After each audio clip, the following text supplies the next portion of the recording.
Chers compatriotes, bonjour. Ce matin, nous allons traiter de la transhumance ou de la fronde au niveau de la diaspora.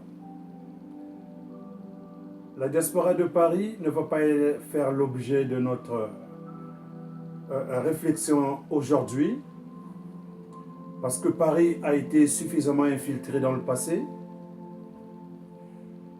Aujourd'hui, le Canada et les États-Unis sont devenus l'axe de la principauté, là où Sassou décidément va concentrer toute son énergie pour corrompre la diaspora, mais bien sûr avec l'argent du contribuable, donc l'argent des Congolais.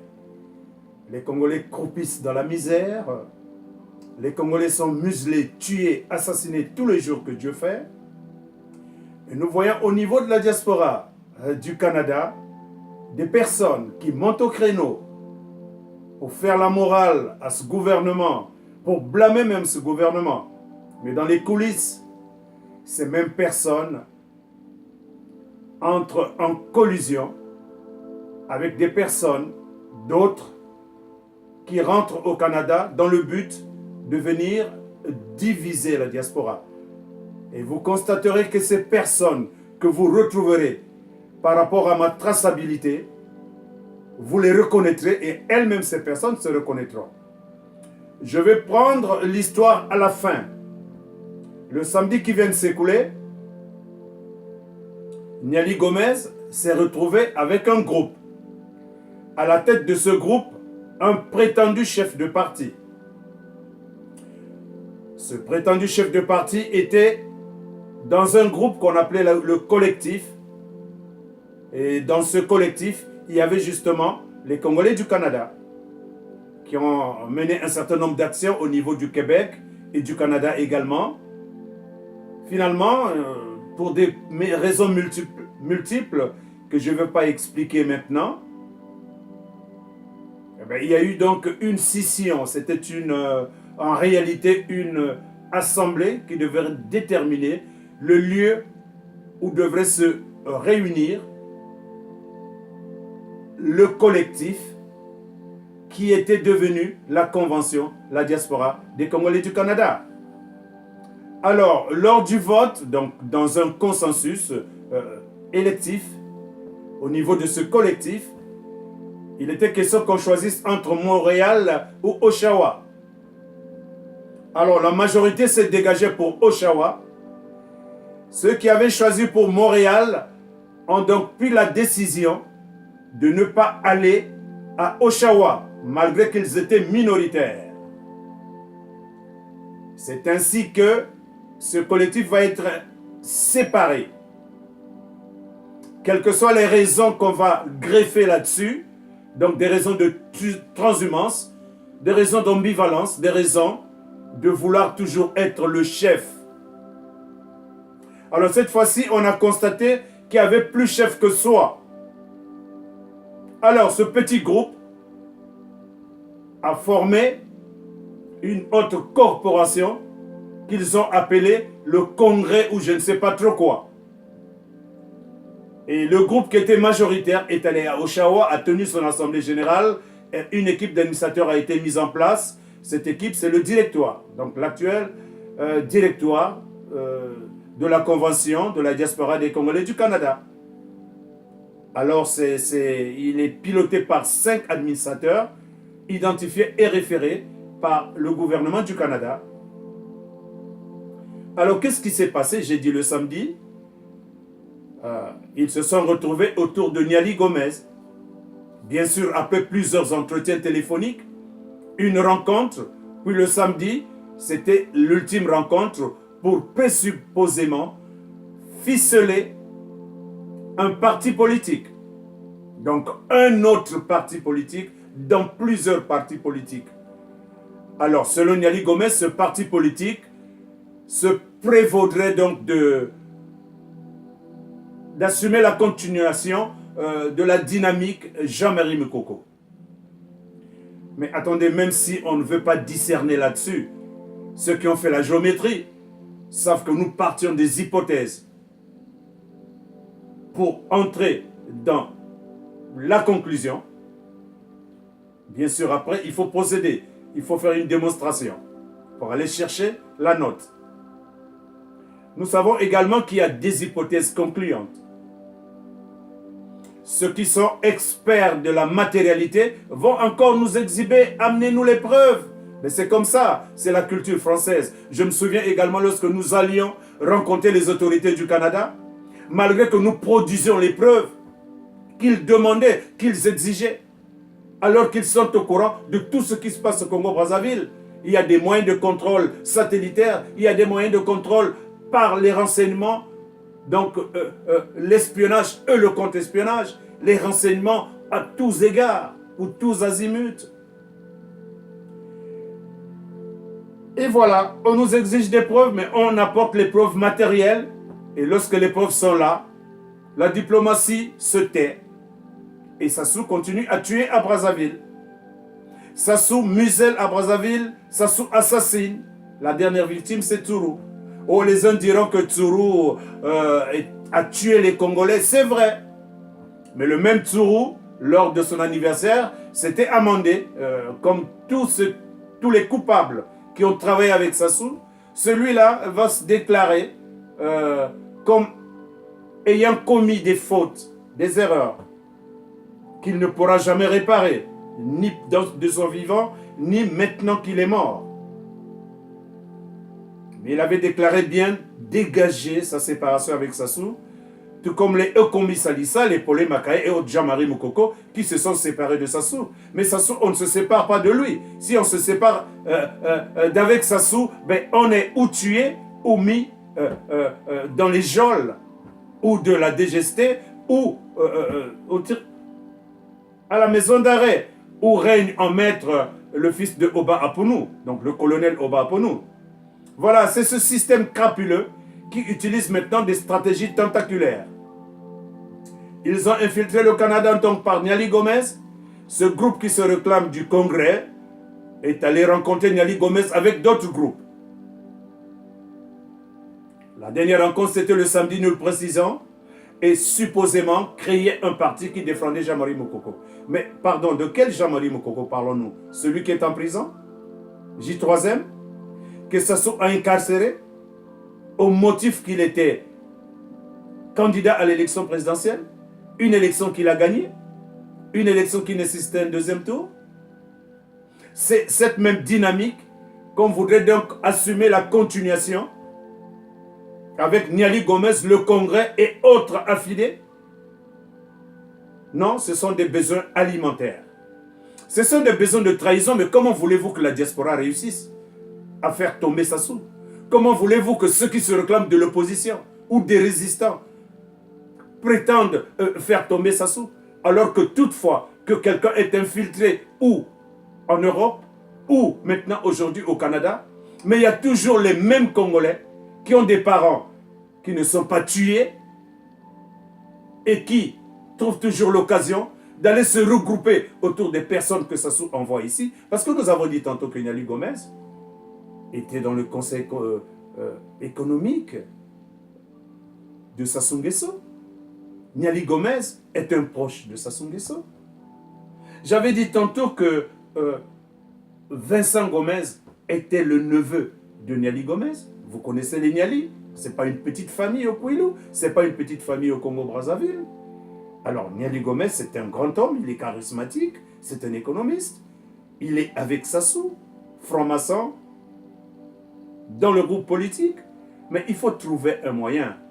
Et dans le moyen, il s'induit de miel. Et ceux-là qui aiment toujours aller lécher le miel sur le corps des autres, ben, ils se sont mis autour de Niali Gomez dans un but failant, disons-le clairement, dans un but de tricherie, dans un but de déstabilisation de la diaspora. Mais ils ne vont pas avoir toute la diaspora, parce qu'un de mes collaborateurs dans la convention a été également contacté. Celui-là a décliné poliment l'offre.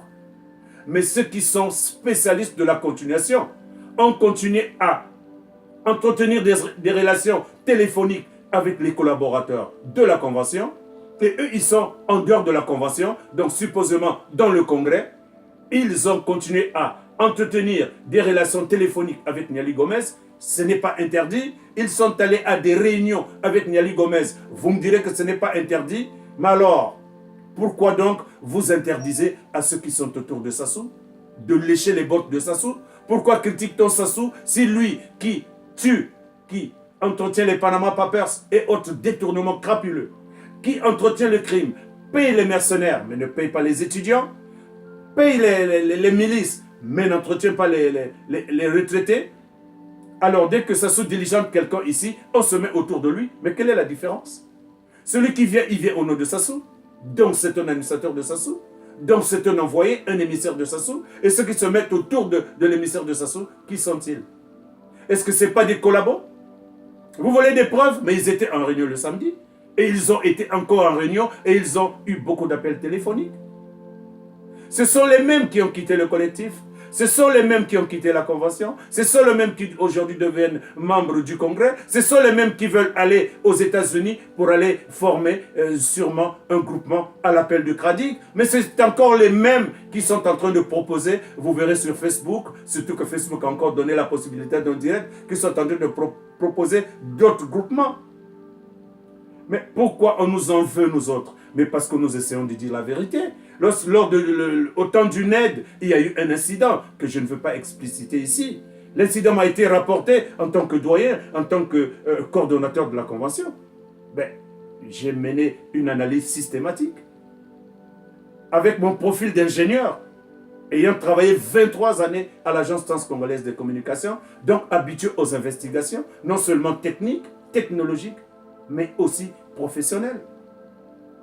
Parce que ayant la possibilité de noter le personnel qui doit passer d'un grade à un autre, ayant la responsabilité de former les agents qui doivent changer de grade pour leur donner la formation utile à ce grade. Nous avons appris donc à regarder, à observer nos collaborateurs et à déterminer les responsabilités lors d'un vol, lors de la perte de matériel, lors des disputes. C'est ça le rôle du manager. De gérer également les finances, si petites soient-elles, mais il faut gérer de telle sorte qu'on ne se disperse pas dans ses finances. Parce qu'il y en a certains qui, accrochés aux finances, dès qu'ils apprennent qu'il y a un peu d'argent quelque part, mais ils courent là pour aller lécher les crottes de ses finances, ou le miel qu'on a mis sur le corps de l'envoyé, tel que Niali Gomez. On ne dit pas tant chez nous, Kopakolanga Nzoïte. Nzoï, c'est justement le miel. Et le miel, justement, mais c'est celui-là que ceux qui gouvernent Brazzaville aujourd'hui, ils se parfument de miel. Le miel de l'argent du contribuable. Et c'est vorace. Ces personnes sans éthique, sans morale, se mettent toujours, s'agglutinent autour de cela parce qu'ils ont besoin de gagner toujours quelque chose. Non, Jean-Marie Mokoko n'a pas besoin d'être représenté par une dynamique qui va être écrasée à Brazzaville. Non, Niali Gomez ne peut pas représenter Jean-Marie Mokoko et aller le représenter dans Brazzaville. S'il est capable de le faire, qu'il reparte à Brazzaville, monter une dynamique Jean-Marie Mokoko et qu'il se mette en faïence avec Sassou Nguesso et qu'il combatte Sassou Nguesso parce que l'opposition qui est sur le terrain est muselée totalement. Mais maintenant, si lui, il a la capacité d'affronter Sassou, qu'il aille d'abord commencer à le faire au Congo-Brazzaville, lorsqu'il va réussir, lorsque nous allons tous être convaincus que désormais, il est l'opposant qui est capable de faire tomber Sassou Nguesso, qui a déployé des mercenaires, des milices qui sont en train de massacrer les populations du Poul, principalement les populations qui n'ont pas accepté la soumission, les populations qui ont refusé de baisser la culotte, le pasteur Toumi qui est accusé de terrorisme, alors que le terroriste, c'est Sassou Nguesso et sa bande. Mais attendez, soyons un peu sérieux. Ne nous réclamons pas résistants ou membres de la diaspora dès lors qu'on veut bouffer à toutes les sauces. On ne peut pas être un transhumant et se dire que moi je suis à la recherche de l'unité. Mais de quelle unité parlez-vous? De quelle unité parlez-vous? Comment voulez-vous mettre ensemble des éléments hétérogènes? Ce n'est pas possible. Pour se mettre ensemble, il faut d'abord avoir un idéal. Un idéal noble, rempli de morale et d'éthique. Et dans cet idéal, tout doit être inviolable. Je ne parle pas de la parfaiteté, mais je parle de l'inviolabilité de sa propre conscience d'abord. Avant d'aller se mettre avec les autres consciences, il faut discipliner sa propre conscience. Cela s'appelle l'autodiscipline. On ne peut pas être un être éparpillé, dispersé, et prétendre aller se mettre dans un groupe pour y apporter la morale, pour y insuffler la bonne attitude. Donc, vous qui avez l'habitude de demander des preuves, taisez-vous, arrêtez de nous demander des preuves macabres. Apprenez à vous regarder, vous saurez quelles sont les personnes qui sont réellement dans cette lutte et vous les reconnaîtrez à leurs fruits, comme disent les chrétiens. Mais les fruits, c'est quoi? C'est simplement la noblesse des actions posées, la noblesse des actes que vous véhiculez dans la société, votre comportement à tous égards. C'est ça qui vous justifie. Ce n'est pas le fait de vous retrouver dans tous les groupes que vous êtes des bons militants. Mais ce n'est pas vrai. Il y a des noms à ceux-là qui passent d'un groupe à un autre. Alors, très cher bien-aimé, vous qui allez partir aux États-Unis, rencontrer le Kradic à son invitation, c'est une très bonne chose. Mais ayez le courage de vous regarder en face et de vous dire la vérité. Vous qui êtes au Canada ici, vous aussi, lorsque vous vous parlez au téléphone, dites-vous la vérité, parce qu'il y a beaucoup de secrets que vous vous cachez. Je vais terminer ma vidéo avec un exemple, mais il est patent. J'ai été l'ami personnel. Je dis j'ai été, je parle dans le passé, parce qu'il y a 20 ans que je suis en dehors du pays, donc je ne peux plus me réclamer de cette amitié. J'ai été l'ami personnel de Oba Blanchard. Il était dans le temps directeur de l'OPT. Après, pendant qu'il assumait les fonctions administratives, il était le président de la COSILAC. Moi, pendant ce temps, j'étais le conseiller du directeur général président de l'Agence transcongolaise des communications, en charge de la réglementation des transports, des finances et de l'administration. Ça fait beaucoup. J'étais donc le secrétaire général chargé de la juridiction de la COSILAC, d'où notre proximité avec Oba Blanchard. Nous avons travaillé pendant très longtemps. Aujourd'hui, il est dans la même dynamique qui est allé affronter Sassou Nguesso, compétir pendant l'élection présidentielle passée. Mais est-ce que c'est une raison pour que moi, je m'affiche avec ostentation en photo dans les aéroports avec Oba Blanchard pour prouver notre amitié?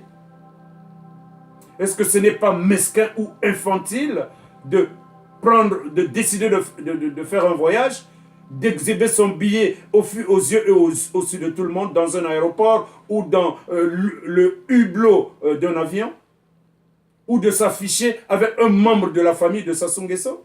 Dès lors qu'on sait que vous avez déjà collaboré avec cette famille Sassou Nguesso, nous détenons des photos de certains de ces membres qui sont avec les membres de la famille Sassou Nguesso, que ce soit la femme Sassou Nguesso, que ce soit Edgar Sassou Nguesso. Nous avons des preuves de tout cela. Et vous voulez nous dire que vous êtes dans la diaspora, que vous êtes en train de vous battre pour la diaspora?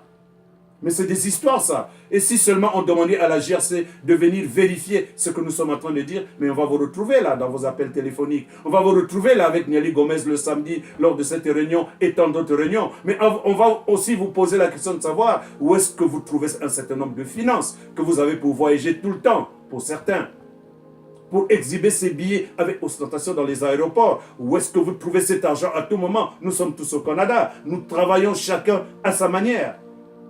Alors ceux-là qui voyagent à tout moment, mais le billet jusqu'en Afrique ou quelque part où les directions ne sont pas indiquées, ça demande un financement. Mais même si la République vous avait donné cet argent gratuitement, mais on sait que si vous n'êtes pas coiffeur, donc vous travaillez quelque part en train de nettoyer les vitres, ou vous assumez peut-être une fonction qui vous permet de gagner un peu d'argent. Mais cela ne veut pas dire que vous en avez autant pour en gaspiller. Alors, de grâce, vous qui avez décidé d'aller rencontrer les personnes que Sassou envoie ici, restez dans vos coins, ne vous mettez pas avec les autres pour venir les distraire.